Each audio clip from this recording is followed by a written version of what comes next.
Hi అందరికీ, నేను వీడిని స్కూపీని వాళ్ళైతే గ్రూమింగ్కి తీసుకొచ్చేసాను. అది బిఫోర్ గ్రూమింగ్ పిక్. అండ్ వీడిని అక్కడ కట్టేసిన వెంటనే వీడు చాలా కామ్ అయిపోయి మూలకి వెళ్ళిపోయి మొత్తం ముడుచుకుని కూర్చున్నాడు. చూసారు కదా, మేము వాళ్ళకి అన్నం వాడి ప్రైవేట్ పార్ట్స్ దగ్గర దానికి షేవ్ చేసామన్నాము. సో ఫ్రీగా ఉంటుందని. బయటకు వెళ్ళినప్పుడు కూడా తడిగా ఉంటే వెనకాల కాళ్ళ దగ్గర మొత్తం అంటుకుంటుంది, అవి కూడా మట్టి అంటుకుంటుంది. సో అక్కడ కూడా మేము తీసామన్నాము.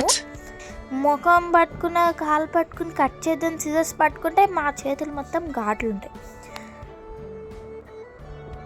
సో మీరు చూస్తున్నారు కదా, వాడు భయపడి ఎట్లా నుంచున్నాడో. ఆ కళ్ళలో చూడండి ఎంత భయం కనిపిస్తుందో. నేను ఇది చేసినప్పుడు బాగుంది, ఇంట్లో చేసినప్పుడు చేయించుకోలేదు. ఇప్పుడు చూడు, అందుకే మూసుకుని ఇంట్లో చేసినప్పుడు సరిగ్గా చేసుకోవాలని చెప్పి నేను చెప్పా. అప్పుడు వినలేదు, ఇప్పుడు చూడండి. నేనేమో అనుకోవట్లేదు, బయట ఉన్నాను కదా, నా ఇమేజ్ డామేజ్ అయిపోతా. నేనేం నా విశ్వరూపం చూపియట్లే. అందులోని మాకేం భయం లేదమ్మోయ్.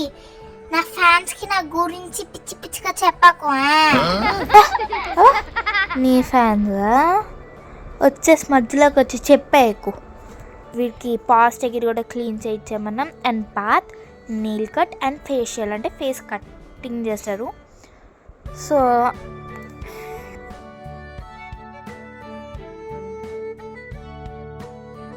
ఈ కాల్ దగ్గర అన్నీ ఒక్కొక్కటి దగ్గర తీస్తుంటే ఇది కూడా చాలా సైలెంట్గా తీర్చుకుంది.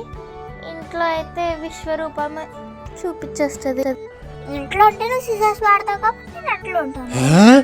గీడైతే ట్రిమ్మర్ వాడుతున్నారు. నాకైతే మంచి మసాజ్గా ఉందా పోయి భలే ఉంది. షీకింగ్ భలే మసాజ్ అయిపోతుంది. నాకు కూడా ఇంట్లోకి ఒకటి తీసుకోవచ్చు కదా, ఇలాంటిది బాగుంటుంది. అంటే అప్పుడప్పుడు అట్లా చేస్తే బాగుంటుంది. నాకు యూజ్ చేయొచ్చు కదా ఇట్లాంటివన్నీ. ఆ సిజర్స్ పట్టుకుని తిరుగుతారా ఇప్పుడు? నీకు ట్రిమ్మర్ కావాలా? చెప్పు, నీకు ట్రిమ్మర్ కావాలా?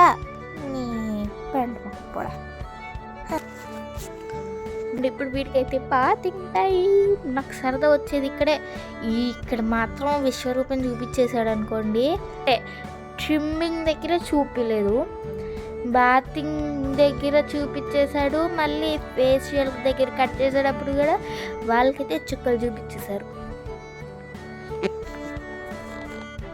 మా ట్రిమ్మర్ అయితే భలే మసాజ్ అవుతుంది. ఇందాక చెప్పాను కదా, అదైతే నాకు నచ్చలేదు. ఇప్పుడు కూడా చూడ అంటే సౌండ్ పెట్టుకుని జుట్టుని ఆరబెడుతుంది. స్నానం తడిపడం ఎందుకు, మళ్ళీ దాన్ని ఆరబెట్టడం ఎందుకు? చిచ్చి చిచ్చి నాకు ఇదేం నచ్చలే. ఓ అక్క, నువ్వైనా చెప్పేది నాకమని, నీ అంకుల్ నాకమని చెప్పు. ఓ అక్క ఆపమని చెప్పే. అక్క నాకు చలి పడుతుంది, మళ్ళీ ఏసీ ఒకటి. అక్క ఆపమని చెప్పే. అక్క ఆపమని. అండ్ ఇదైతే వీడు కటింగ్ అయిపోయాక ఫైనల్ లుక్ ఎలా ఉందో మీరు చూసి చెప్పేయండి. Bye guys.